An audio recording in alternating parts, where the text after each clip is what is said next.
Hey everyone, good evening. It's your girl, Miss Ann Little Cole. I'm coming to you straight out of NYC on this somber Sunday night, you could say. For those of you who don't know or may not remember or have completely forgotten, or if you do know, this is the 21st anniversary of the 9/11 attacks at the Twin Towers, at the Pentagon, and also in Pennsylvania. A lot of times we focus solely on what occurred in New York City that we forget that there were attacks in other places that were all 9/11 related. I'm doing this story time because this is actually not just the 21st anniversary of what occurred, but it's been longer in terms of time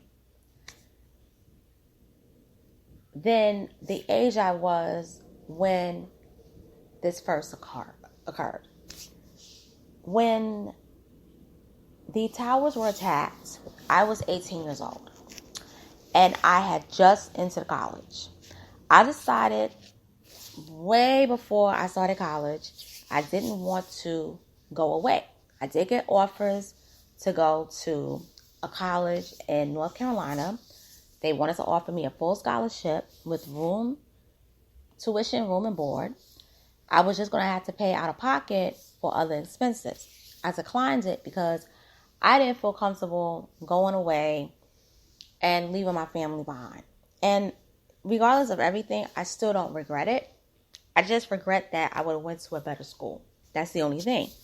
And speaking of better schools, this is a school that I'm referring to. So for those of you who lived in the New York City area at that time, we all remember where we were when the attacks occurred. I remember it was a Tuesday. It was a beautiful, beautiful Tuesday morning. The sun was shining so beautiful and bright, like I hadn't seen in years. And I said, gee, it's a beautiful morning. And I had a class that would start around about 10 o'clock. It was a class that focused on college experience for freshmen. So I went to college in the Bronx as a freshman. So if you know what school I'm talking about, it's a CUNY college, you know what it is.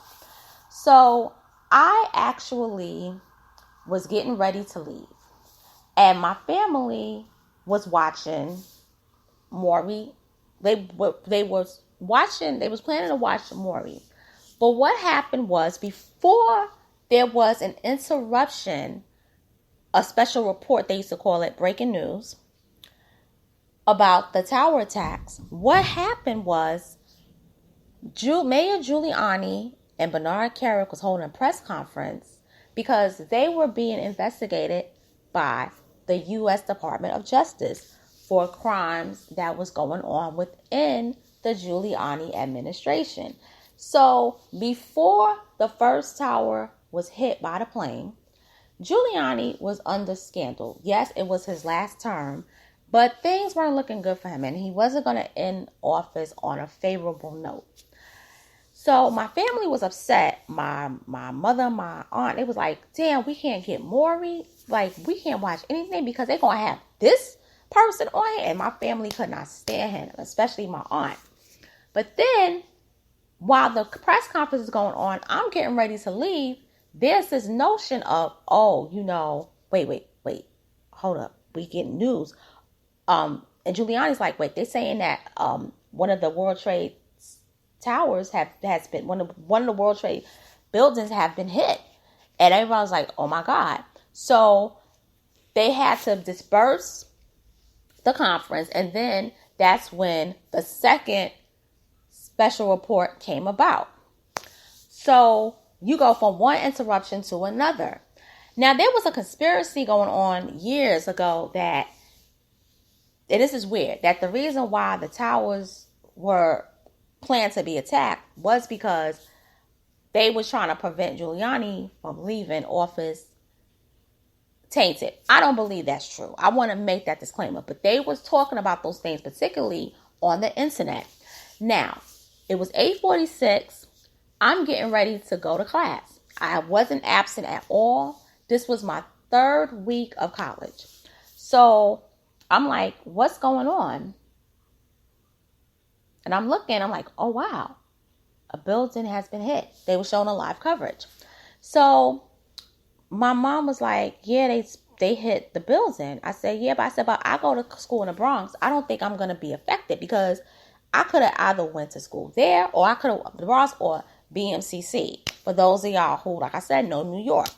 So I left. I said, I'm going to go to class. I said, if I leave early, I'm going to call you, but I don't think it's going to really happen. So my 18-year-old naive self took the B train all the way to the second to last stop in the Bronx.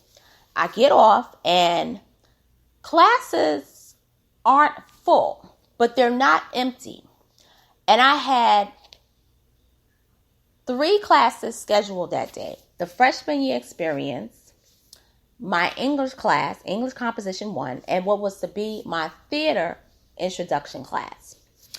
And instead of us speaking about college experience, we were having a somber moment about what was going on at the towers. Because by the time I got out the train, I found out the second tower had hit. So now the plane has hit the second tower. So now I'm like, wait a minute, this is no joke. But I'm in the Bronx. So I'm like, okay, I'm in the Bronx. They're not hitting the Bronx. And I knew they wasn't going to hit the Bronx. I knew they wasn't. Because at that time, because we didn't have social media, because the internet wasn't that expansive like it is now, people, when they thought of New York, they always thought of Manhattan. They didn't really even think of Brooklyn like they do now. It was like, we want to take out New York. We're going to take out downtown Manhattan. We're not even thinking about Harlem. We're not even thinking about the Heights. We're not even thinking about the Upper West Side. We want to get Midtown and downtown. That's all. That's what our beef is. So we were all like, okay, we in the Bronx. What's the safest place in New York to be factual? So this is when I started meeting one of my friends from college. Her name is Jennifer. And I still keep in touch with Jennifer. Then I met a couple of other people. And we just started bonding because we was like, why would they do this? If you have a gripe with a country, just have a gripe with the country, but not the citizens. But then it was like an art of war tactic in that you coming for us. That's the mentality of the people, the terrorists. We're going to come for your people because you've been invading our land for decades and we're going to hit you where it hurts. So we're going to tear down your infrastructure. So we were talking about these things in class. And then in English class, we had even deeper conversations.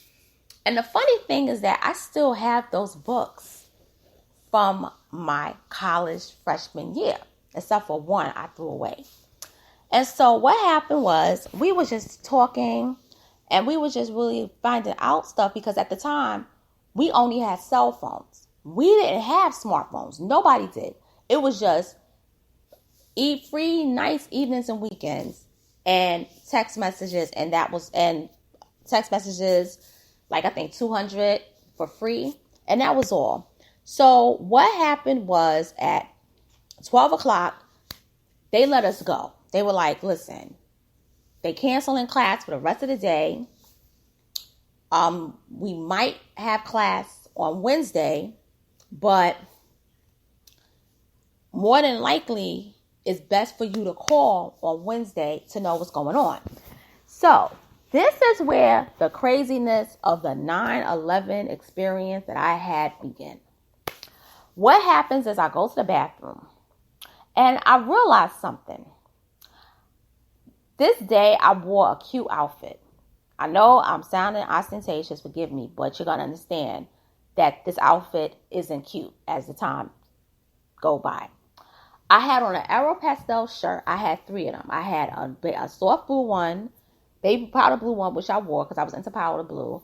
I had a yellow one, which I was into yellow, and then I had a red one. And I had a skirt, denim skirt, that had like a tie wrapped around from Old Navy. I wore my K-Swisses, And my dumb ass decided to basically wear stockings. This is why I say dumbass. Because I left the building because they kicked us all out the campus. We had to evacuate from the campus by 12:30. So me and one of my classmates, we decided to go to the local McDonald's because I said, I really didn't get anything to eat because I was about to run late for class. So McDonald's was not closed. There weren't even any lines open. Like, you could just walk up and they will take your meal. So I had purchased a Sprite. I had purchased 2 cheeseburgers. I'll never forget. And I purchased medium fries. I was a big hamburger person. Now, I remember one of my classmates was saying, I know 2 people that work at the Twin Towers. And I'm trying to call to see if they're okay. So she didn't hear from them. So she ran out and was like, I gotta go. Somebody else said that they were about to pretty much get a job there to support themselves from school. But because of the schedule at college and being at the college was in the Bronx, it wasn't going to work out because it was all the way downtown. Then there was another person that said, I have family that's working there right now. I don't know what's going on. I haven't heard from them or anything like that. So there were certain people there on campus in my class that was nervous. I'm going to get to those stories towards the end. So what happened was I decided that, let me take the B going home. Every train station in New York was taped off with yellow tape. Do not enter. So I asked the cop, well, what's going on? He said nobody can take the trains because all train service has been suspended as of 9:30. I was like, what? He was like, yep, you gonna have to take the bus. So I said, okay, no problem. My dumb ass thinking like, it's 1 o'clock. There should be a bus coming no later than 1:30. No, bitch. The bus didn't come until 3:30. I waited there for 2 hours and 30 minutes. I had finished all my food. I finished my Sprite. And I'm telling you something, Sprite was good in those days. And pretty much I was just standing there, and I was 18, so I wasn't, really that independent. So I wasn't thinking I could have just walked from down the Grand Concourse all the way down, to East 161st Street and then went across the bridge. No, I waited there until 3:30. And the only reason why I know was because I had my watch on my wrist. Otherwise, I wouldn't know what time it was. So finally the bus comes, and the thing is that we didn't have to pay. So I basically walked on the bus, the door closed, and I didn't get off the bus until about 5 o'clock. So what happened was I had to get off around about the stop, I believe it was East 156th Street. And that wasn't so bad because I connected to the Bronx 15. This is when it gets really bizarre. We got off, the last stop was East 149th Street. And I didn't know anything about crossing over the East 149th Street bridge. I didn't know anything about that whole bridge. All I knew about was the bridge that connected to Yankee Stadium from Manhattan. That's the bridge I knew about. I knew about the George Washington Bridge, but I didn't know about that bridge. So from walking from East 149th Street to 128th Street and 126th Street to 2nd Avenue, this is where the journey gets weird. I'm walking and I'm noticing that my legs are burning, and it's my thighs. Because I decided to wear stockings, I started developing rashes in between my thighs, because at that time I had thunder thighs. And so I was developing cuts from the heat burn because it was kind of hot that day. I didn't think none of this would happen when I was getting dressed or anything like that. But I walked across the bridge and I see these hood people taking advantage of this tragedy. They was basically doing free willies. They was pretty much riding their bikes towards me. I almost got hit by a bicycle. And then the scooters were a big thing that summer. Somebody passed by me real fast with a scooter.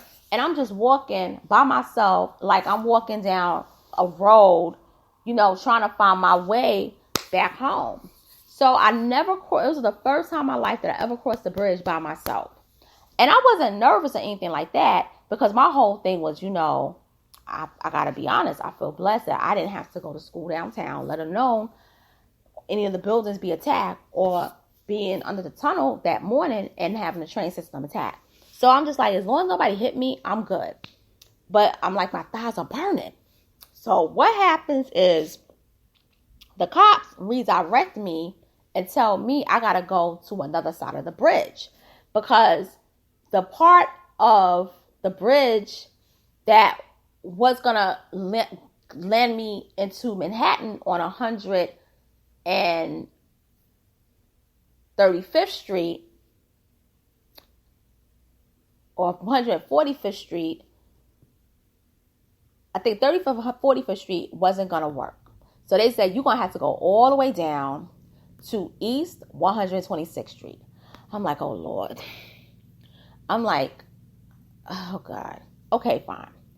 So I'm walking back around. That took a whole nother almost 20 minutes. So I'm walking because I got to go to the East Side. At this time, I did not deal with the East Side. I never thought I would deal with the East Side, let alone basically, be around there a lot. I'm just going to leave it at that. So what happens is I'm practically the only one walking on the bridge because now it's literally 5:45 going on 6. So what happens is I'm told you got to go to 126 and 2nd Avenue. So I finally land into the wonderful world of Manhattan's East Harlem. And there I see 2 crackheads at this playground called Crack is Whack Playground. And so I'm like, okay, how do I get into the park where I can finally be like, yay, I'm really completely in Manhattan? So this crackhead couple was trying to light up, their pipe. And so what occurred is that the guy was like, bitch, you're not going to give me any of your crack? And she said, no, nigga, I've been trying to tell you, you need to learn how to cop and get your own. You always trying to borrow from me, and I'm really getting sick and tired of it. And of all days like this, why do you not want to not have your own? Pretty much. She was basically telling him pretty much, you need to learn how to hustle for yourself. So they were about to fight. And so the lady turned around and she saw me trying to basically, into the park. But it was barricaded because of 9/11. So she's like, dude, there's a girl who's trying to get into the park. And he was like, I don't give a fuck right now. I want you to stop fucking bothering me. I want you to leave me the fuck alone. So he didn't really want to deal with her because she wouldn't give him any of her rocks of crack. So I was going to be left out in the cold, which was really hot, but I wasn't going to be able to enter the park, which would have given me a way to get back safely into Manhattan and into my home. So what happened was she basically hit him upside his head and was like, you going to help her. Okay? And so what happened was like, the man was basically saying, no, I'm not going to help her because of you. I'm going to help her because I want to help her, which I thought was a good thing. So what happened was finally they walked over together and they said that there was like this opening under the fence that they would cut open, but the cops didn't really know. But they were situated to where it was flat and like the whole fence was like, uncut, if you understand what I mean. So they lifted it up and I didn't notice it But the way they tucked it, I wouldn't have saw it anyway. So they lifted it up and they helped me get into the park, which then allowed me entry completely back into Manhattan. So they basically asked me, they was like, how old are you? I said, I just turned 18. And they was like, you in college? I said, yes, I am. And they said, congratulations. They was like, we're so proud of you. We love seeing our young people in college and whatever. And they basically told me, they said, whatever you do in life, don't be like us. Do not get on drugs. And definitely don't smoke crack. Because if you do, you're going to end up with some bum-ass bitch like this. And she going to aggravate you. And then she not going to want to share your product. And then the woman was like, and you going to end up with a nigga like this who's syphilis and is a bum. So they were still arguing when I walked away. And I was like, well, thank you so much for helping me. I really appreciate it. And it was like, no problem. And they basically, they wished me well. And then they started back to arguing. And finally, I could kind of smell a little bit of what is kind of like CRACK. Yeah, so I could kind of smell like the roach spraying off. So they started lighting up and whatever. And I guess maybe my presence kind of, made them happy. But that's not the end. Because see, what happens is I walk from 126 to 2nd Avenue and I turn on 125th. This is when it got scary and real for me. Because everything was shut down.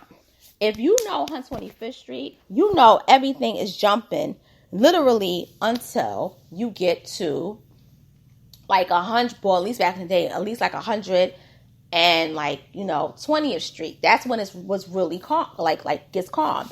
So I'm walking from 2nd Avenue for the first time in my life by myself.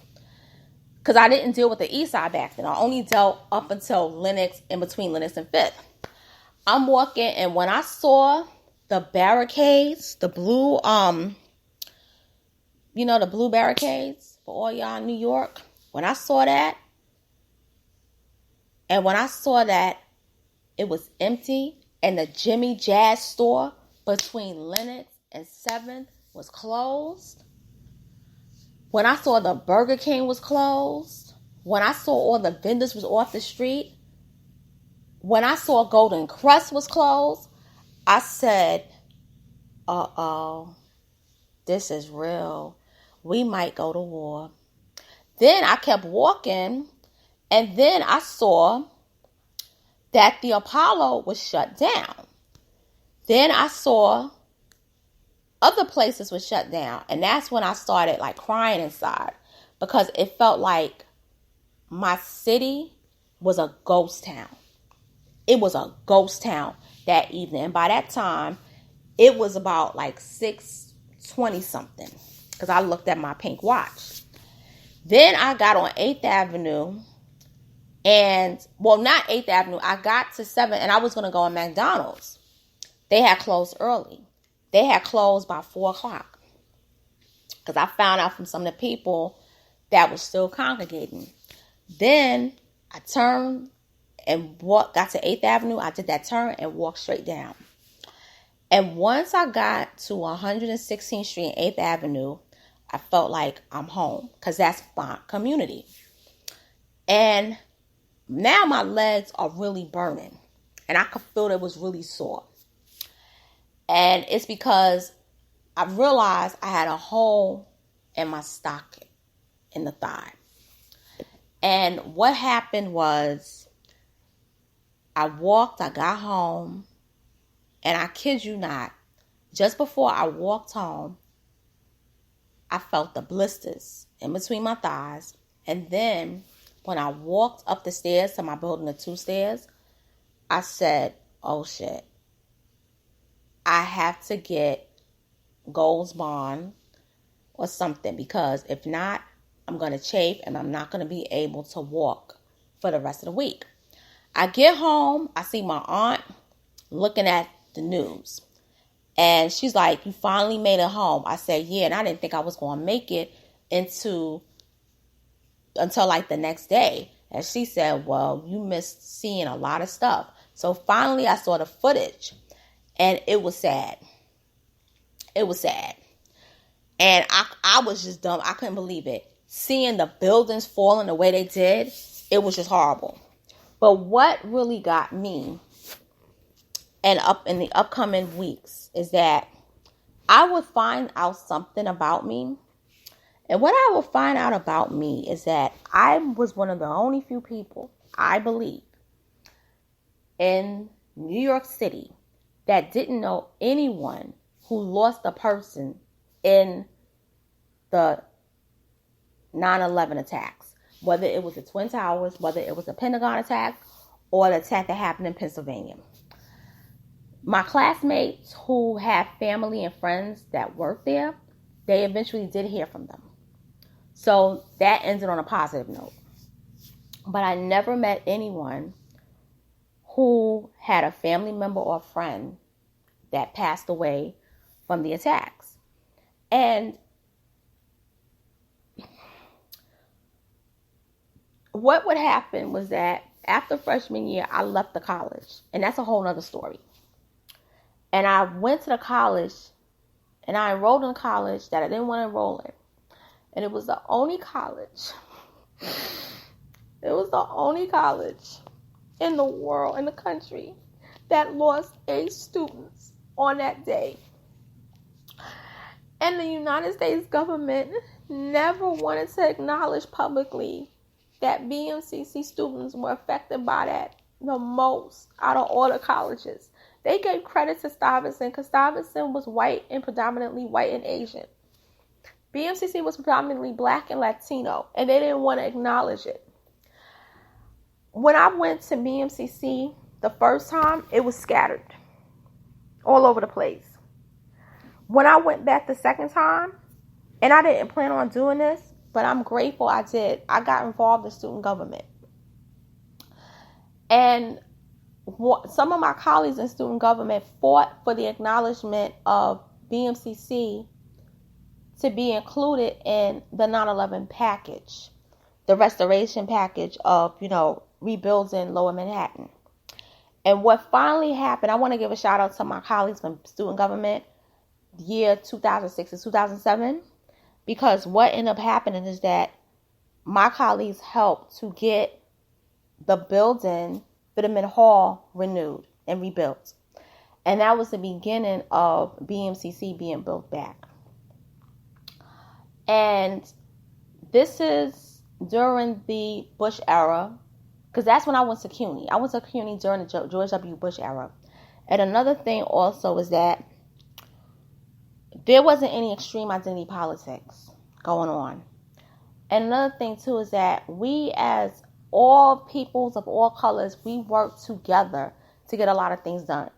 Because even I was on a committee that was really trying to recognize and rebuild Lower Manhattan to where BMCC would be included. And that was an auxiliary corporation in BMCC. That's a whole nother story time of that. But I want to take the time out to really recognize the families of the victims that lost their lives. Because what's happening now is that, being that it's year 21, the remembrance of 9/11 diminishes every year. And because of the pandemic, a lot of people don't go out there like they used to.